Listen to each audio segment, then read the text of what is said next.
है ना, इतना बेहतरीन कला दिखेगा यहाँ। ठीक है, मूर्ति कला से प्रभावित हाँ बिल्कुल वैसा।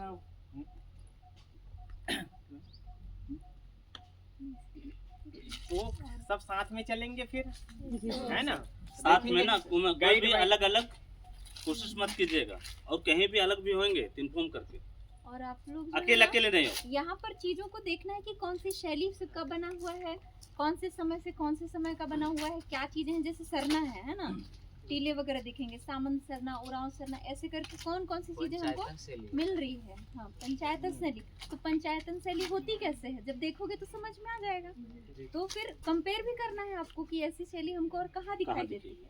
जब आप लिखने वाले जो हैं और आप लोग जब जानकारी इकट्ठा करोगे तो एक बोलते हैं ना, आप लोग देखते हो कि जब एक रिसर्चर बाहर जाता है जगह जगह ऐतिहासिक स्थलों में, तो एक उस तरीके से आपको देखना है ना। लास्ट में पूरे भ्रमण करने पर लास्ट में हम लोग इस बिल्डिंग में घुसेंगे, है ना, यहाँ पे कई सारे हम लोग को मूर्ति देखने को मिलेंगे। ठीक है, और जो इस भवन की देख रेख करते हैं वे चाहते हैं कि हम लोग खाली पैर घुसे, तो उसका सम्मान करना है हम लोग को। ठीक है, सम्मान करते हुए। ठीक है, और लास्ट में फिर एक बढ़िया से चैन डांस करेंगे चलेंगे फिर, है ना। लखन कुछ और पढ़ के आया है, कुछ बताएगा। और लखन, उसके बाद तो हमारा एक नजरिया और मैं बोला कि यहाँ का जो मूर्ति कला है वो खजुराहो से प्रभावित है, और यहाँ पे नागर शैली की एक मतलब एक शाखा होती है जिसको बोलते हैं पंचायतन शैली। वहाँ जो यहाँ की मंदिर है वो पंचायतन शैली में निर्मित है। बस इतनी नागर शैली।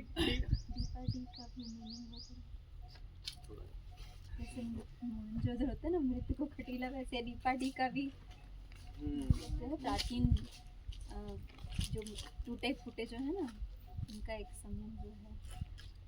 उसका 2-3 अर्थों में अलग अलग इतिहासकार व्याख्या किए हैं। जैसे एक मैम का हो गया, एक और व्याख्या है कि दीपाडी ऊंचा में बसा हुआ है, इसलिए वो दीपाडी है ना। और देखेंगे पास में ही आपको यहाँ पे कन्हर नदी दिखेगा, और कन्हर नदी में ही गलफुला नदी मिली है। उसके बाद आके यहाँ पे एक और नदी है, सूर्या नदी। 3 नदियों का संगम है। तो कोई भी जब जगह बसता है, कोई भी सांस्कृतिक जगह जब विकसित होता है, तो वो विकसित होता है नदी के किनारे ही विकसित होता है, क्योंकि नदी के किनारे जीवन की संभावनाएं रहता है ना। उस सभ्यता के विकास की संभावनाएं मिलता है, क्योंकि उपजाऊ भूमि मिलता है, पीने के पानी, रहन सहन के लिए सब सुविधा उपलब्ध होता है। ठीक है, सेकंड सेमेस्टर वाले तो पढ़े हो ना, फर्स्ट में सिंधु पढ़े हो, अभी भी पढ़ रहे थे ना, सारी नदियों का जो है उसमें पढ़े ही हैं। जैसे लखन ने कहा शैली नागर शैली, तो मुख्यतः 3 शैली है इसमें मंदिर निर्माण की। उत्तर भारत में हम देखेंगे तो आपको दिखेगा नागर शैली, है ना। दक्षिण भारत में देखेंगे आप, आंध्रा उधर सब जाएंगे तो आपको शैली बदल जाएगा, मंदिर का द्रविड़ शैली दिखेगा। लेकिन जो बीच में पड़ता है, थोड़ा आंध्रा को भी ले लें, कर्नाटक को भी ले लें, थोड़ा सा ऊपर, है ना, तो वहाँ पे एक और शैली दिखेगा, मिश्रण शैली दिखेगा। उत्तर और दक्षिण का जहाँ पे संगम होगा ना, वहाँ पे एक मिक्स शैली दिखेगा। उस शैली को कहा जाता है बेसर शैली। कौन सा शैली? बेसर, जहाँ पे द्रविड़ शैली और उत्तर शैली दोनों का मिक्स रहता है, नागर शैली और द्रविड़ शैली का। तो फिलहाल ये कौन सी शैली से प्रभावित है? नागर शैली, नागर का पंचायतन शैली, है ना।